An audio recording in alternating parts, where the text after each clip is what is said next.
Livro Emmanuel, parte 7. O Santuário da Memória. O corpo espiritual não retém somente a prerrogativa de constituir a fonte da misteriosa força plástica da vida, a qual opera a oxidação orgânica. É também ele a sede das faculdades, dos sentimentos, da inteligência e, sobretudo, o santuário da memória, em que o ser encontra os elementos comprobatórios da sua identidade através de todas as mutações e transformações da matéria. O prodígios alquimista. Todas as células orgânicas renovam-se incessantemente, e como poderia a criatura conhecer-se entre essas continuadas transubstanciações? Para que se manifeste o pensamento, que desconhece as glândulas que o segregam, porquanto constitui a vibração do corpo espiritual dentro de sua profunda consciência, quanto as células se consomem e se queimam. O cérebro assemelha-se a complicado laboratório onde o espírito prodigioso alquimista efetua inimagináveis associações atômicas e moleculares necessárias às exteriorizações inteligentes. É ainda, pois, ao corpo espiritual que se deve a maravilha da memória, misteriosa chapa fotográfica onde tudo se grava, sem que os menores coloridos das imagens se confundam entre si. Alma e corpo. Tem-se procurado explicar, pela prática dos neurologistas, toda a classe de fenômenos intelectuais através das ações combinadas do sistema nervoso. E, de fato, a ciência atingiu certezas irrefutáveis, como, por exemplo, a de que uma lesão orgânica faz cessar a manifestação que lhe corresponde e que a destruição de uma rede nervosa faz desaparecer uma faculdade. Semelhante acerto, porém, não afasta a verdade da influência de ordem espiritual e invisível, porque se faz mister compreender não a alma insulada do corpo, mas ligada a esse corpo, o qual representa a sua forma objetivada com um aglomerado de matérias imprescindíveis à sua condição de tangibilidade, animadas pela sua vontade e por seus atributos imortais. Algumas escolas filosóficas fizeram da alma uma abstração, mas a psicologia moderna restabeleceu a verdade, unindo os elementos psíquicos aos materiais, reconhecendo no corpo a representação da alma. Representação material necessária, segundo as leis físicas imperantes na Terra, as quais colocaram no sensório o limite das percepções humanas, que são exíguas em relação ao número ilimitado das vibrações da vida, que para elas se conservam inapreensíveis.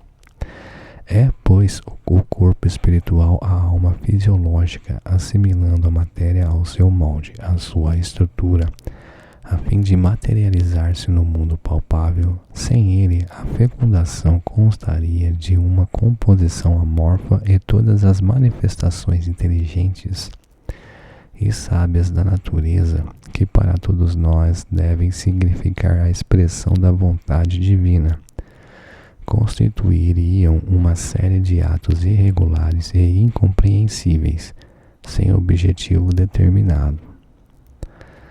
A evolução infinita. E como se tem operado a evolução do corpo espiritual? Remontai ao caos telúrico do vosso globo nas épocas primárias. Cessadas as perturbações geológicas, estabelecido o repouso em algumas grandes extensões de matéria resfriada, eis que entre as forças cósmicas associadas aparece o primeiro rudimento de vida organizada, o protoplasma. Eis que os séculos se ecoam, eis as amebas, os zoófilos, os seres monstruosos das profundidades submarinas, recapitulemos os milênios passados e acharemos a nossa própria história.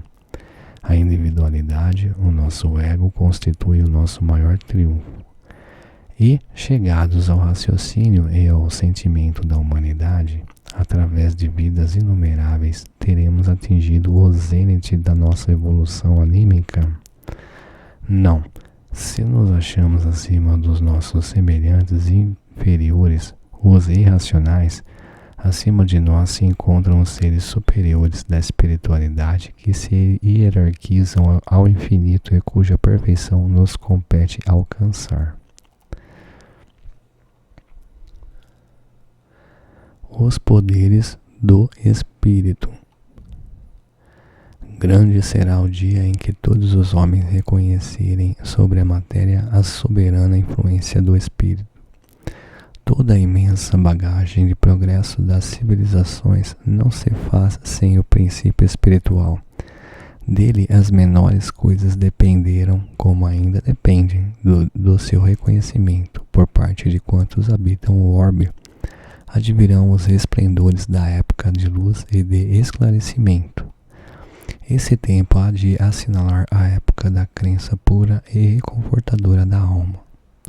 Como manancial de esperanças, só esse surto de espiritualidade pode vivificar as construções religiosas, combalidas atualmente pelos abusos da grande maioria dos seus expositores, que, traindo os seus compromissos, se desviaram do píncaro luminoso do exemplo para o chavascal de mesquinhas materialidades. Os mendigos da sabedoria. Nos últimos tempos, a sede humana de saber o que existe além da Terra tem feito com que o homem engendre as mais fantasiosas teorias concernentes aos mistérios do ser e do destino. Sobre o orbe terreno, no afã de estraçalhar os véus espessos que cobrem os enigmas de sua evolução, muitos foram os que descambaram para terrenos perigosos onde encontram apenas os espinhos do ateísmo dissolvente. Esses espíritos que, torturados com os problemas da vida, aí se entregam à criação de engenhosos sistemas, afiguram-se-nos desesperados à porta da sabedoria, orgulhosos na sua impotência e na sua incapacidade. Muitos deles, anos e anos, persistem no mesmo trabalho e no mesmo esforço, alegando não terem encontrado o espírito em suas indagações científicas, abandonando a vida material com um passado que os encobre pela atividade bem intencionada, por eles despendida, mas desolados em reconhecendo infrutuosos os seus esforços, que outra coisa não conseguiram senão lançar a descrença e a confusão nas almas. Insuficiência sensorial. Reconhecem então a insuficiência sensorial que lhes obstava a compreensão do verdadeiro panorama da vida. No seu desdobramento universal, sentem a exiguidade dos sentidos do homem carnal e a relatividade de suas funções. Ao penetrarem no domínio de vibrações que se lhes conservam inacessíveis, chegando à conclusão de que as filosofias não podem ser substituídas pelas ciências positivas e que o mundo físico e objetivo para uma região transcendente onde a investigação não se pode fazer sentir a falta de elementos de ordem material. A inútil tentativa. É inútil a tentativa de afastamento do espírito na obra da evolução terrena. É ele, desde os primórdios da civilização, a alma de todas as realizações. É indestrutível e indestrutível é a doutrina biológica do vitalismo, porque o sistema do monismo e o mecanicismo da seleção natural se satisfazem de algumas questões insuladas, não resolvem os problemas mais importantes da vida. O princípio das espécies, a origem dos instintos, as organizações primitivas das raças, das sociedades e das leis, só as teorias espiritualistas explicam satisfatoriamente. Tudo é vibração espiritual. Já nos referindo aos poderes plásticos do espírito no tocante às questões fisiológicas, quais sejam os dos fenômenos osmóticos, a autonomia de certos órgãos que parecem independentes na sua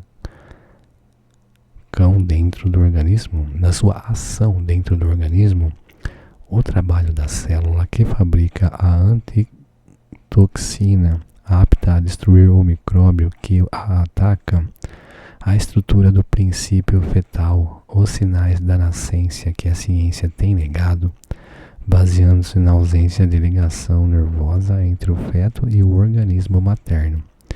Desçamos ao mundo zootécnico. Somente a intervenção do princípio espiritual explica as metamorfoses dos insetos, o mimetismo como o embrião dos instintos e das possibilidades do futuro. Tudo nos domínios da matéria se concatena e se reúne sob a orientação de um princípio estranho às suas qualidades amorfas.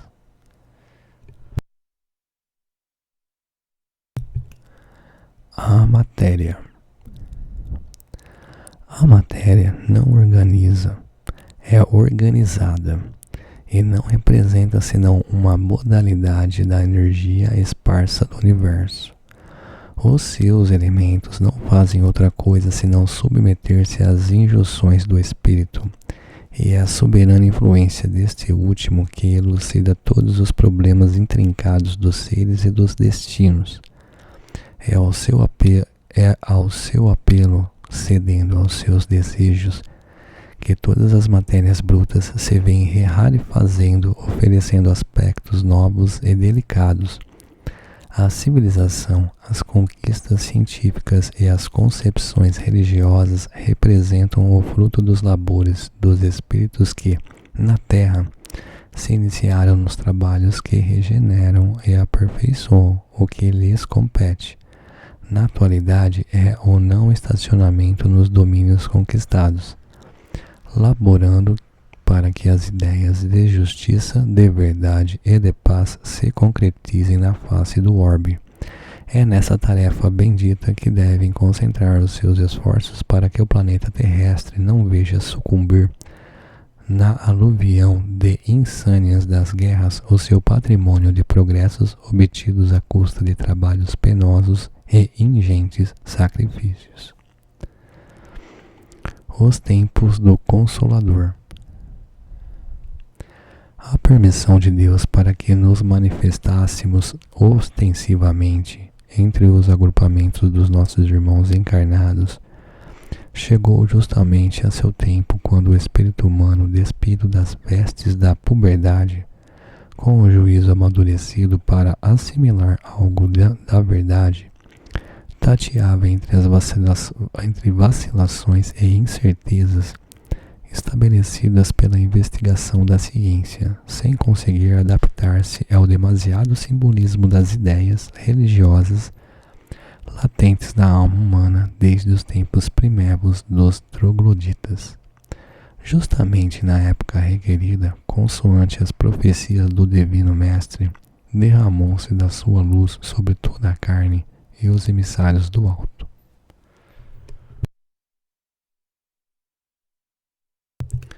Segundo as suas possibilidades e aos méritos individuais, tem auxiliado a ascensão dos conhecimentos humanos para os planos elevados da espiritualidade.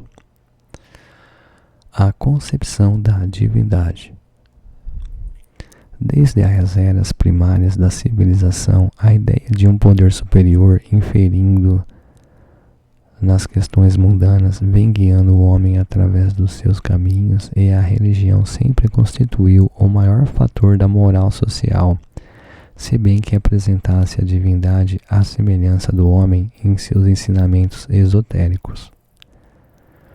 O cristianismo, inaugurado inaugurando um novo ciclo de progresso espiritual, renovou as concepções de Deus no seio das ideias religiosas. Todavia, após a sua propagação, várias foram as interpretações escriturísticas, dado aso a que as facções sectaristas tentassem isoladamente ser as suas únicas representantes. A Igreja Católica e as numerosas seitas protestantes, nascidas do ambiente por ela formado, têm levado longe a luta religiosa, esquecidas de que a providência divina é amor. Estabeleceram com a sua acanhada hermenêutica os dogmas da fé, nutrindo-se das fortunas iníquas e a que se referem os evangelhos, prejudicando os necessitados e os infelizes. A fé ante a ciência. Mas como o progresso não conhece obstáculos, os artigos da fé equivaleram a estagnações isoladas.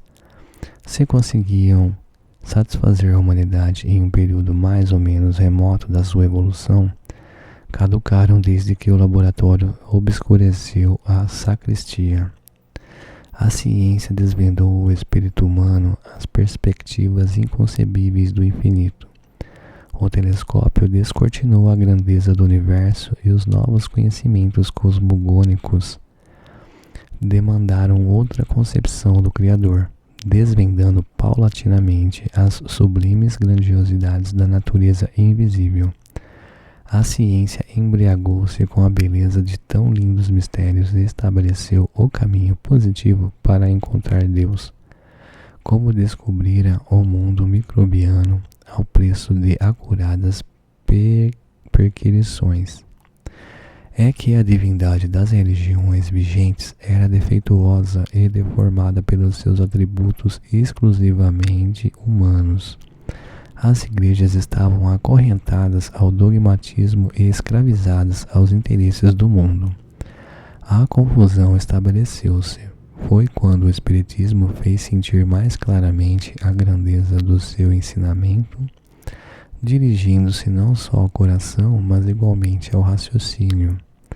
O céu descerrou um fragmento do seu mistério e a voz dos espaços se fez ouvir. O esclarecimento do Espiritismo. Foi assim que a religião da verdade surgiu na Terra. No momento oportuno, as igrejas estagnadas encontravam-se no absolutismo, incapazes de sancionar as ideias novas, vivendo quase que exclusivamente das suas características de materialidade e do seu simbolismo, terminado o tempo de sua necessária influência no mundo.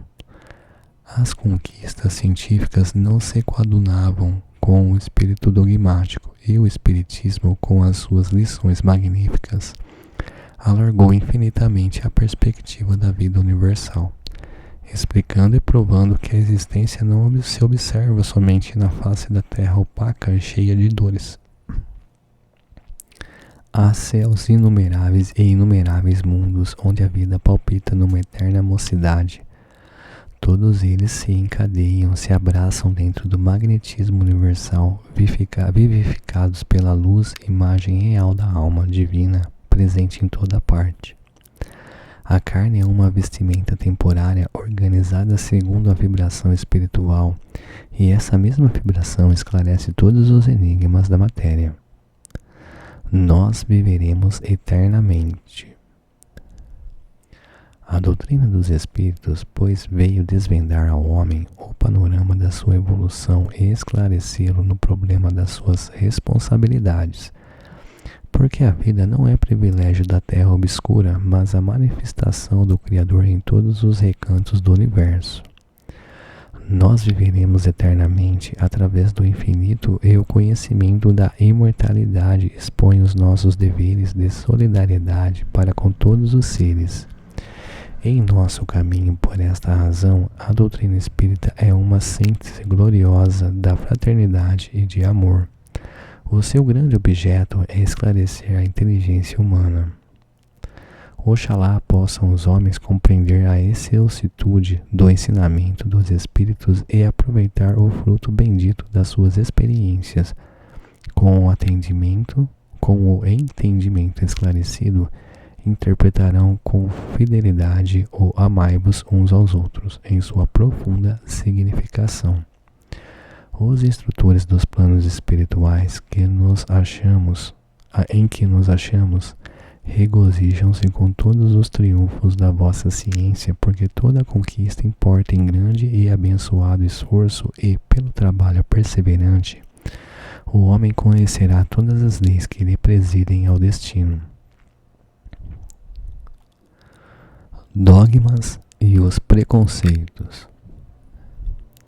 Os maiores obstáculos para que se propaguem no seio das sociedades modernas os ensinamentos salutares e proveitosos do Consolador são constituídos pelas imensas barreiras que lhes levantam o dogma e preconceitos de todos os matizes nas escolas científicas e facções religiosas militantes em todas as partes do globo. Ações perturbadoras. Muitos espíritos afeitos ao tradicionalismo intransigente e rotineiro são incapazes de conceber a estrada ascensional do progresso, como de fato ela é, cheia de lições novas e crescentes resplendores. É assim que, completando as longas fileiras de retardatários, perturbam às vezes a paz dos que estudam devotamente no livro maravilhoso da vida, com as suas opiniões disparatadas, prevalecendo-se de certas posições mundanas, abusando de prerrogativas transitórias que lhes são outorgadas pelas fortunas iníquas. Não conseguem, porém, mais do que estabelecer a confusão, sem que as suas mentes egoístas tragam algo de belo, de novo ou de verdadeiro, que aproveite ao progresso geral. Seus trabalhos se prestam unicamente às suas experiências pessoais nos domínios do conhecimento, não conseguindo viver na memória dos pósteros, porquanto a veneração da posteridade é uma galeria gloriosa reservada, quase que invariavelmente, aos que passaram na terra perseguidos e desprezados e que se impuseram. A humanidade, ofertando-lhe generosamente o fruto abençoado dos seus sacrifícios imensos e das suas dores incontáveis.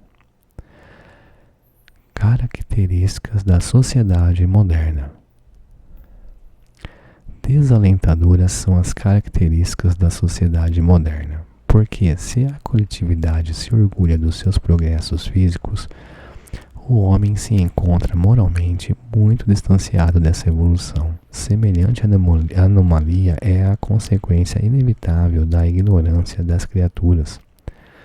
Com respeito à sua própria natureza, desconhecimento deplorável que as incita a todos os desvios, vivendo apenas entre as coisas relativas à matéria, submergem nas superficialidades prejudiciais ao seu avanço espiritual. Ignoram quase que totalmente o que sejam as suas forças latentes e as suas possibilidades infinitas, adormecendo ao canto embalador dos gozos falsos do eu pessoal, e apenas os sofrimentos e as dificuldades as obrigam a despertar para a existência espiritual, na qual reconhecem quanta alegria dimana do exercício do bem e da prática da virtude entre as santas lições da verdadeira fraternidade. A ciência e a religião. Infelizmente, se a ciência e a religião constituem as forças matrizes de esclarecimento das almas, vemos uma empoleirada na negação absoluta e a outra nas afirmações arriscadas e absurdas. A ciência criou a academia e a religião sectarista criou a sacristia, uma e outra abarrotadas de dogmas e preconceitos, repelindo-se como polos contrários. Dentro dos seus conflitos, têm somente realizado separação em vez de união, guerra em vez de paz, descrença em vez de fé, arruinando as almas e afastando-as da luz da verdadeira espiritualidade. Entre a força de um preconceito e o atrevimento de um dogma, o espírito se perturba e no círculo dessas vibrações antagônicas, acha-se sem bússola no mundo das coisas subjetivas, concentrando naturalmente na esfera das coisas físicas todas as suas preocupações. O trabalho dos intelectuais. É por essa razão que de grandes responsabilidades se investem aqueles que se entregam na terra aos labores espirituais sob todos os aspectos que se nos apresentam. Grandes serviços constam de suas incumbências e elevada conta lhe será solicitada dos seus afazeres sobre a face do planeta. Dolorosas decepções os aguardam na existência de além-túmulo, quando menosprezam as suas possibilidades para o bem comum, fazendo de suas faculdades intelectuais objeto de mercantilismo em troca de prebendas, as quais, augurando-lhe um porvir de repouso egoístico da vida transitória, os fazem estacionários e nocivos às coletividades, o que equivale a existências de provas amargas, entre prolongadas obliterações dos seus poderes de expressão. Não é que o artista e o pensador devam aderir a este ou aquele sistema religioso, ou alistar-se sob determinada bandeira filosófica. O que se faz mister é compreender a necessidade da tarefa de espiritualização, trabalhando no edifício sublime do progresso comum, colaborando na campanha de regeneração e de reforma dos caracteres, auxiliando todas as ideias nobres e generosas em qualquer templo, facção ou casta em que vicejem, espiritualizando as suas concepções, transformando a ação inteligente num apelo a todos os espíritos para a perfeição, desvendando-lhes os segredos da beleza, da luz, do bem, do amor, através da arte, na ciência e na religião, em suas manifestações mais rudimentares. Que todos operem na difusão da verdade, quebrando a cadeia férrea dos formalismos impostos pelas pseudo-autoridades da cátedra ou do altar, amando a vida terrena com intensidade e devotamento, cooperando para que se ampliem as suas condições de perfectibilidade, convencendo-se de que as suas felicidades residem nas coisas mais simples.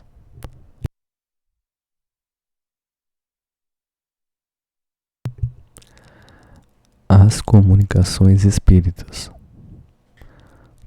Por todos os recantos da terra fazem-se ouvir, nos tempos que correm, as vozes dos espíritos que, na sua infatigável atividade, conduzem a luz da verdade a todos os ambientes, dosando as suas lições segundo o grau de perceptibilidade daqueles que os recebem.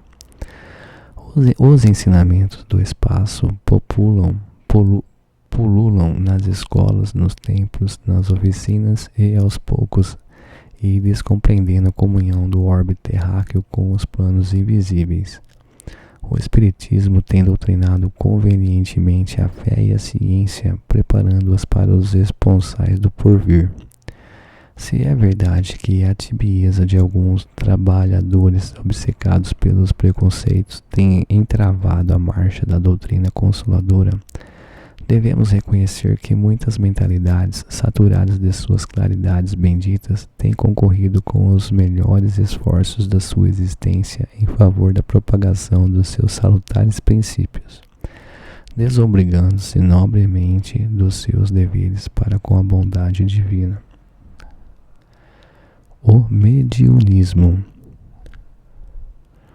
Vários autores não têm visto na extensa bibliografia dos escritores mediúnicos, senão reflexos da alma dos médios, imersões de subconsciência que impelem os mais honestos e involuntárias mistificações,